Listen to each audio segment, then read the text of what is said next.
We're switching things up and tried a whole different breading technique. What about a spicy buffalo chicken sandwich?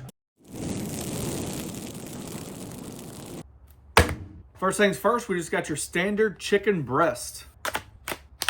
And as thick as it is, we're gonna need to cut that down some. So we're gonna cut the whole chicken breast in half so that way it can fry a lot more easier.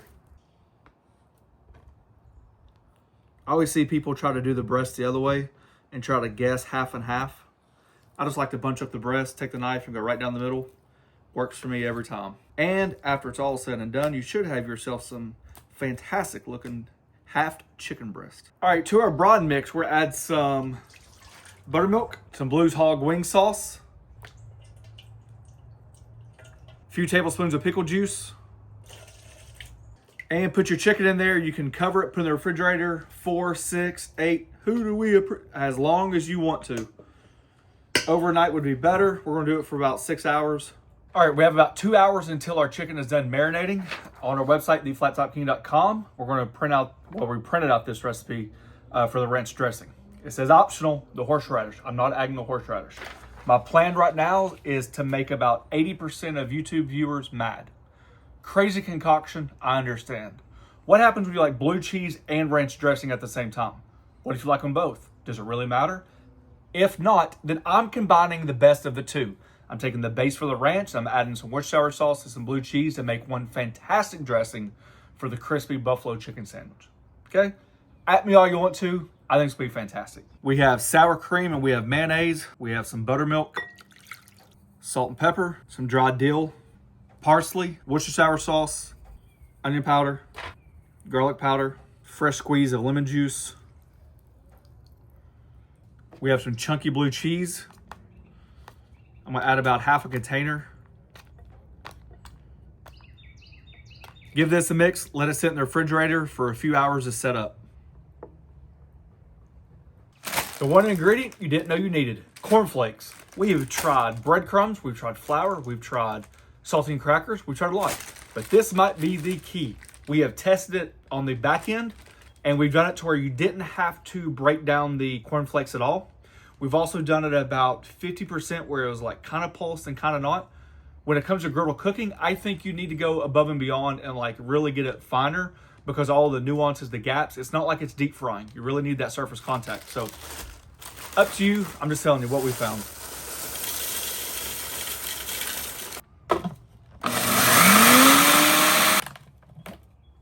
When it's all said and done, it should look something like that. A lot more surface area to stick to the chicken and it's gonna fry a lot easier on the griddle. All right, next up, we're gonna make the dredge. Plain flour, we have some eggs, and that is the corn flakes that we grounded up. And we're gonna add a little bit of kind of like a spicy all-purpose. Salt, pepper will work, put a little garlic in there, crushed red pepper, whatever you want to. Alrighty, there's that brine chicken. Just kind of drain a little bit of the excess off. Look at the wind blowing. Flour. You guys know the drill. Shake that off. Honey, I'm talking about the chicken, not you. Drain that off. Into the cornflakes it goes. And give that a good bath.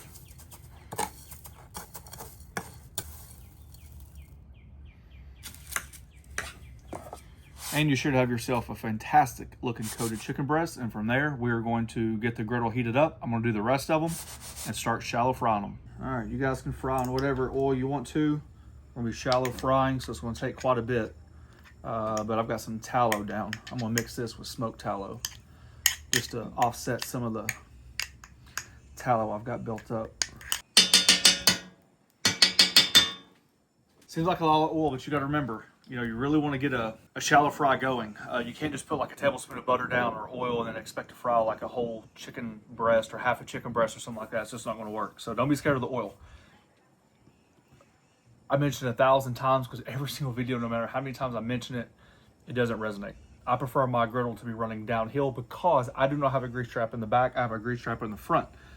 That allows me to have oil pull up for me and creates like a little deeper edge, right? So that amount of oil, if it spreads all over the griddle, would not be as deep. Now that it pulls up on the right side for me, I'm able to keep it away from my grease trap and use that to my advantage.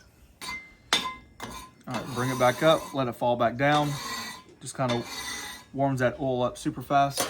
Rocking about a medium heat. And we're just gonna simply shallow fry to about 165 degrees.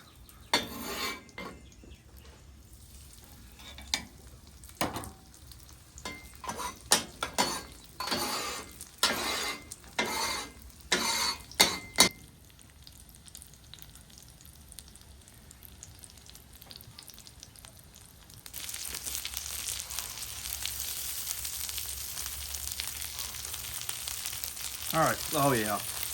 Oh yeah. That is some shallow fried coverage right there.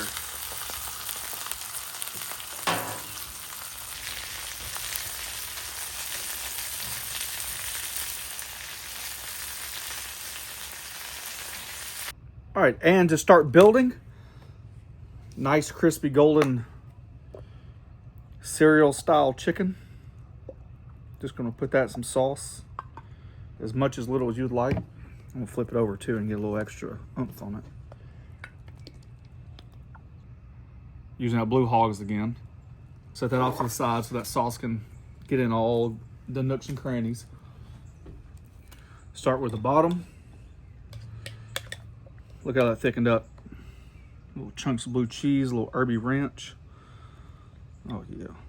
Oh yeah. Throw some pickle down. Put that piece of chicken down. Oh yeah, that's perfect sizing too. A little bit more of that sauce right on top. If you want to add extra blue cheese, you can. I actually just picked the blue cheese out of the dressing.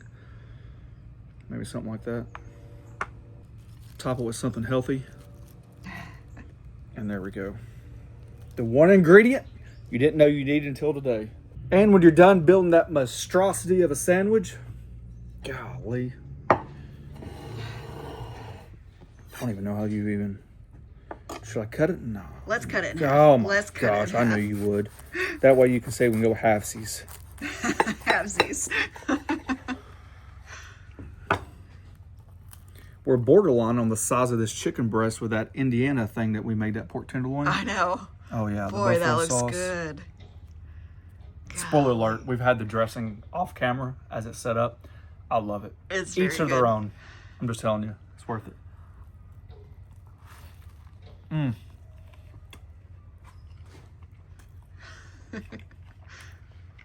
Mmm. Oh, that's good. Let me just try the little in piece right there, because that looks not messy. Did you hear that crunch? Mmm. Mmm. Mmm. Big Daddy. You know what's weird? And this is being truthful.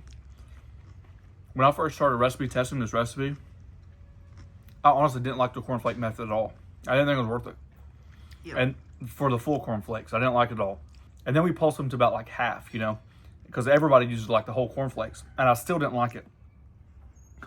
Pulsing them all the way down for the griddle is, I promise you, the way to go. You can try other ways, but it also, I think, makes it more crispy because there's more crunch factor. Mm-hmm. That is good. Before, I'm gonna take it. God, that's good. We're gonna eat it inside with lots of bibs. Oh, that's good. All right. Before I set this down, I have to wash my hands and look all weird. Find us on Instagram, find us on Facebook. There's a join button down below. It's a membership program. We thank each and every one of you for taking time for doing so. Last but not least, thanks for watching. Don't forget to press that subscribe button, pound the notification button, share with your friends. Cheers. That is good, babe. That's That's dang good.